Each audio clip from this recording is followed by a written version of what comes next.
Ještě před půl rokem jsem studovala ekonomku v Praze a zdálo se mi, že nikam nepatřím. A pak se mezi námi objevil Nazir.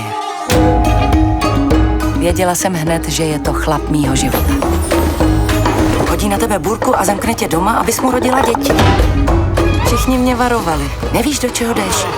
Na to jsem se právě těšila. Na velkou rodinu.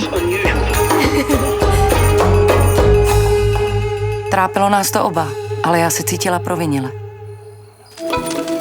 فامیل ما همیشه یک فامیل مترقی بوده. من تمام عمر به حیث عکاس در مرکز شهر کار کردم. قابل باور نیست. یا نهید دکابل است؟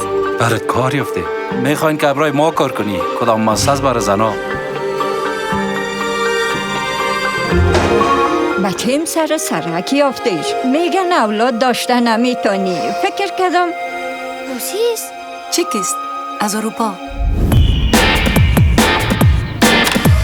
خوبش؟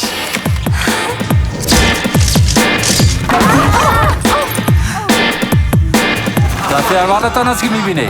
یادت نرفته. نسبت به دوان دیگه.